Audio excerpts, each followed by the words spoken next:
The Ugly Duckling. It was so beautiful out in the country. It was summer. The wheat fields were golden, the oats were green, and down among the green meadows the hay was stacked.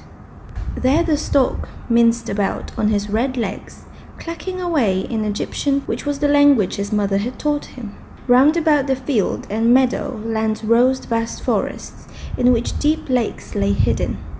Yes, it was indeed lovely out there in the country.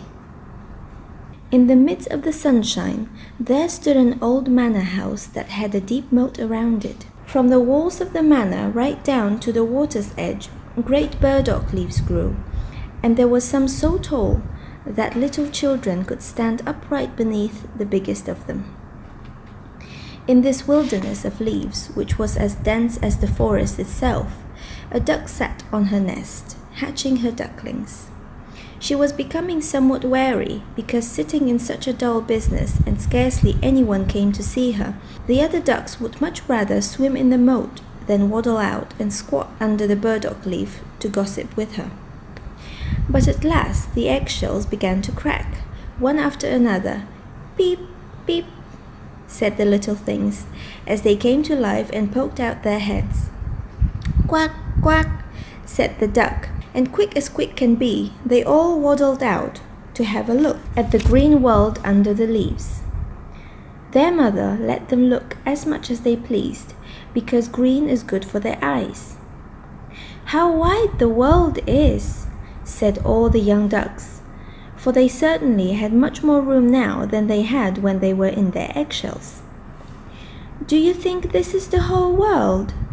The mother asked. Why, it extends on, clear across to the other side of the garden and right on into the parson's field, though that is further than I have ever been. I do hope you are all hatched, she said as she got up. No, not quite all. The biggest egg still lies here. How much longer is it going to take? I am really rather tired of it all, she said, but she settled back on her nest. Well, how goes it? Asked an old duck who came to pay her a call. It takes a long time with that one egg, said the duck on the nest. It won't crack. But look at the others. They are the cutest little ducklings I've ever seen. They look exactly like their father, the wretch. He hasn't come to see me at all. Let's have a look at the egg that won't crack, the old duck said. It's a turkey egg, and you can take my word for it. I was fooled like that once myself. What trouble and care I had with those turkey children, for I may as well tell you, they are afraid of the water. I simply could not get them into it. I quacked and snapped at them, but it wasn't a bit of use. Let me see the egg. Certainly it's a turkey egg. Let it lie, and go teach your other children to swim. Oh, I'll sit a little longer. I've been at it so long already that I might as well sit here half the summer. Suit yourself, said the old duck, and away she waddled. At last the big egg did crack. Peep, said the young one, and out he tumbled, but he was so big and ugly. The duck took a look at him. That's a frightfully big duckling, she said. He doesn't look the least like the others. Can he really be a turkey baby? Well, I'll soon find out. Into the water he shall go, even if I have to shove him in myself. Next day the weather was perfectly splendid, and the sun shone down on all the green burdock leaves. The mother duck led the whole family down to the moat. Splash! She took to the water. Quack, quack, said she, and one duckling after another plunged in. The water went over their heads, but they came up in a flash and floated to perfection. Their legs worked automatically, and they were all there in the water.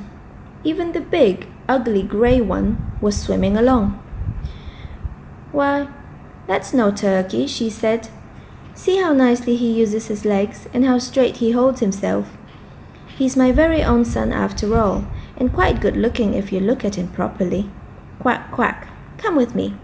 I'll lead you out into the world and introduce you to the duck yard, but keep close to me so that you won't get stepped on, and watch out for the cat.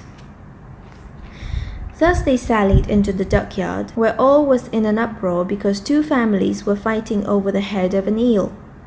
But the cat got it after all. You see, that's the way of the world. The mother duck licked her bill because she wanted the eel's head for herself.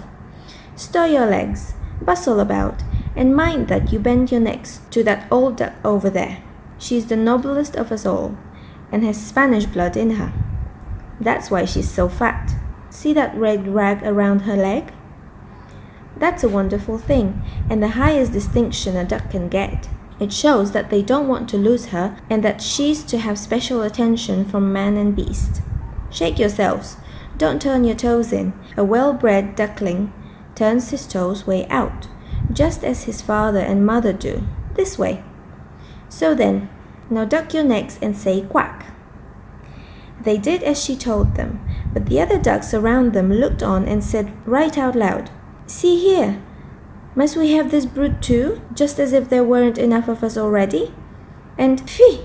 What an ugly-looking fellow that duckling is! We won't stand for him."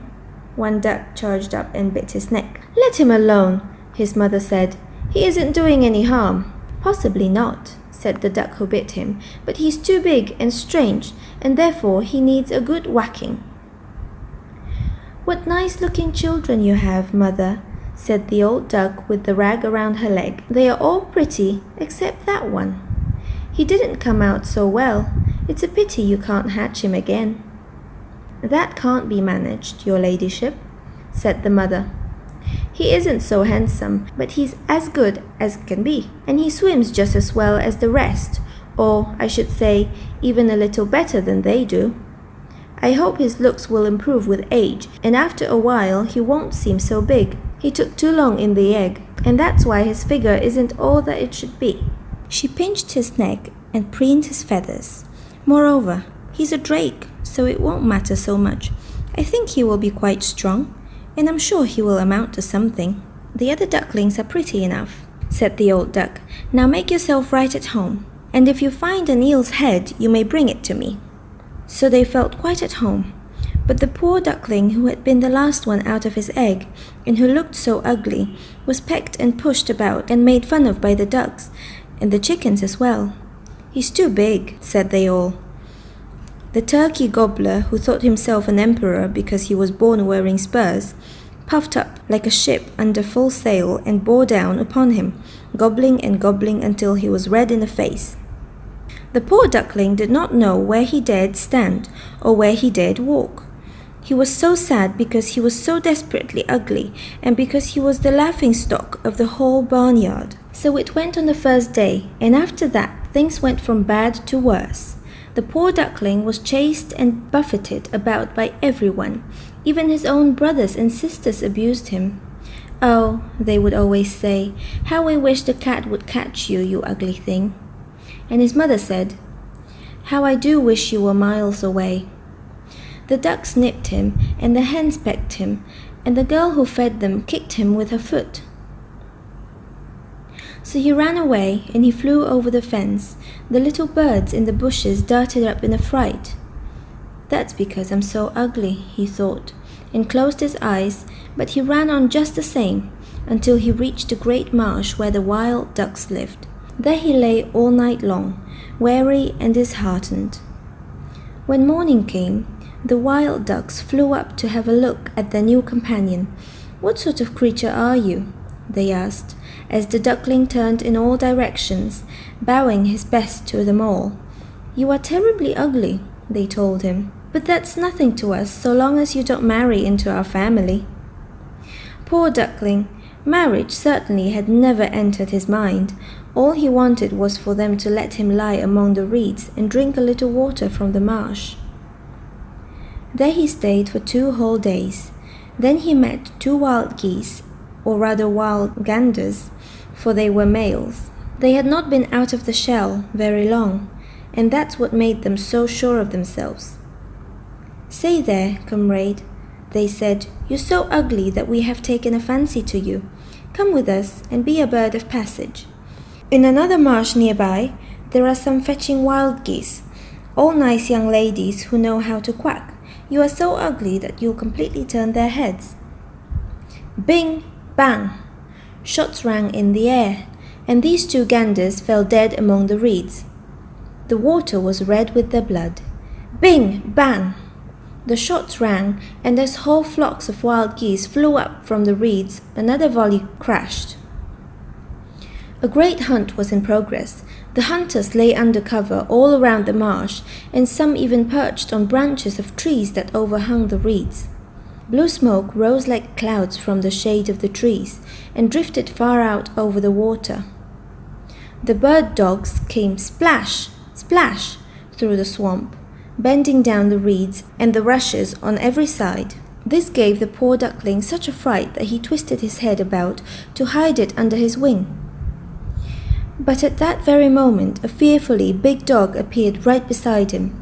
His tongue lolled out of his mouth, and his wicked eyes glared horribly.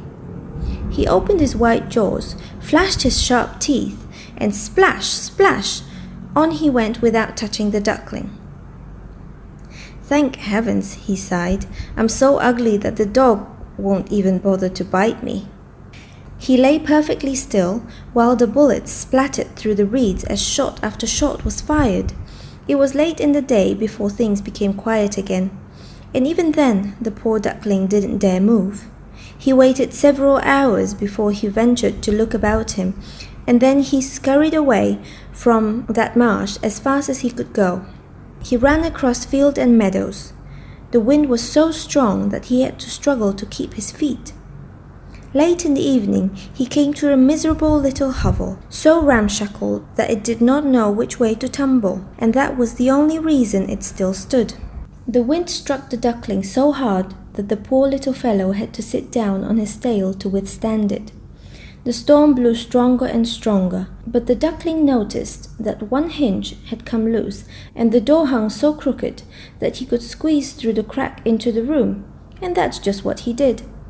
Here lived an old woman with her cat and her hen.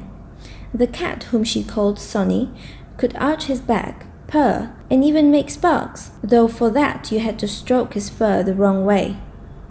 The hen had short little legs, so she was called Cheeky Shortleg. She laid good eggs, and the old woman loved her as if she had been her own child. In the morning they were quick to notice the strange duckling. The cat began to purr, and the hen began to cluck. "What on earth?" The old woman looked around, but she was short-sighted, and she mistook the duckling for a fat duck that had lost its way. "That was a good catch," she said. "Now I shall have duck eggs, unless it's a drake. We must try it out." So the duckling was tried out for 3 weeks, but not one egg did he lay. In this house the cat was master and the hen was mistress. They always said, "We and the world," for they thought themselves half of the world, and much the better half at that. The duckling thought that there might be more than one way of thinking, but the hen would not hear of it. "Can you lay eggs?" she asked. "No." "Then be so good as to hold your tongue." The cat asked, "Can you arch your back, purr, or make sparks?" "No." "Then keep your opinion to yourself when sensible people are talking."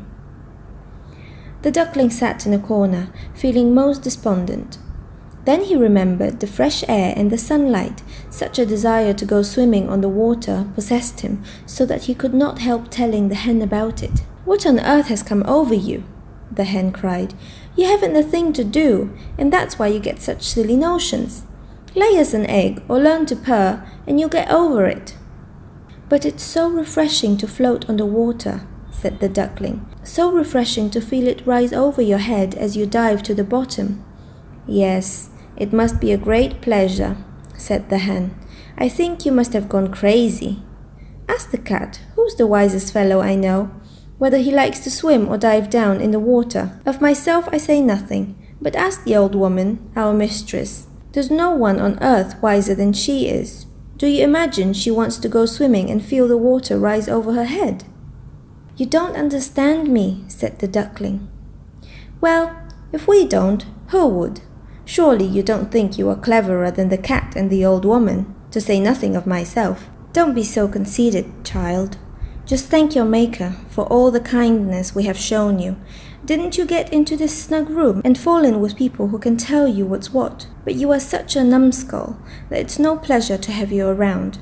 Believe me, I tell you this for your own good. I say unpleasant truths, but that's the only way you can know who are your friends. Be sure now that you lay some eggs. See to it that you learn to purr or to make sparks. I think I'd better go out into the wide world, said the duckling. Suit yourself, said the hen. So off went the duckling. He swam on the water and dived down in it, but still he was slighted by every living creature because of his ugliness. Autumn came on. The leaves in the forest turned yellow and brown. The wind took them and whirled them about. The heavens looked cold as the low clouds hung heavy with snow and hail. Perched on the fence, and ravens screamed, "Caw, caw," and trembled with cold. It made one shiver to think of it. Pity the poor little duckling. One evening, just as the sun was setting in splendor, a great flock of large, handsome birds appeared out of the reeds. The duckling had never seen birds so beautiful. They were dazzling white, with long, graceful necks. They were swans. They uttered a very strange cry as they unfurled their magnificent wings to fly from this cold land away to warmer countries and to open waters. They went up so high, so very high, that the ugly little duckling felt a strange uneasiness come over him as he watched them. He went around and round in the water like a wheel. He craned his neck to follow their course and gave a cry so shrill and strange that he frightened himself. Oh, he could not forget them, those splendid happy birds. When he could no longer see them, he dived to the very bottom, and when he came up again, he was quite beside himself. He did not know what birds they were or whither they were bound. Yet he loved them more than anything he had ever loved before. It was not that he envied them, for how could he ever dare dream of wanting their marvelous beauty for himself? He could have been grateful if only the ducks would have tolerated him, the poor ugly creature. The winter grew cold, so bitterly cold that the duckling had to swim to and fro in the water to keep it from freezing over. But every night the hole in which he swam kept getting smaller and smaller. Then it froze so hard that the duckling had to paddle continuously to keep the crackling ice from closing in upon him. At last, too tired to move, he was frozen fast in the ice. Early that morning a farmer came by, and when he saw how things were, he went out on the pond, broke away the ice with his wooden shoe, and carried the duckling home to his wife. There the duckling revived, but when the children wished to play with him, he thought they meant to hurt him. Terrified, he fluttered into the milk pail, splashing the whole room with milk. The woman shrieked and threw up her hands as he flew into the butter tub, and then in and out of the meal barrel. Imagine what he looked like now. The woman screamed and lashed out at him with the fire tongs. The children tumbled over each other as they tried to catch him, and they laughed and they shouted. Luckily, the door was open, and the duckling escaped through it into the bushes, where he lay down in the newly fallen snow as if in a daze. But it would be too sad to tell of all the hardships and wretchedness he had to endure during this cruel winter. When the warm sun shone once more, the duckling was still alive among the reeds of the marsh. The larks began to sing again. It was beautiful springtime. Then quite suddenly he lifted his wings. They swept through the air much more strongly than before, and their powerful strokes carried him far. Before he quite knew what was happening, he found himself in a great garden where apple trees bloomed. The lilacs filled the air with sweet scent and hung in clusters from long green branches that bent over a winding stream. Oh, but it was lovely here in the freshness of spring. From the thicket before him came 3 lovely white swans. They ruffled their feathers and swam lightly in the stream. The duckling recognized these noble creatures, and a strange feeling of sadness came upon him. I shall fly near these royal birds, and they will peck me to bits because I, who am so very ugly, dare to go near them. But I don't care.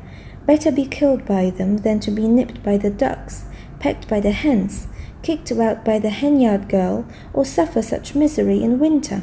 So he flew into the water and swam toward the splendid swans. They saw him and swept down upon him with their rustling feathers raised. "Kill me," said the poor creature, and he bowed his head down over the water to wait for death.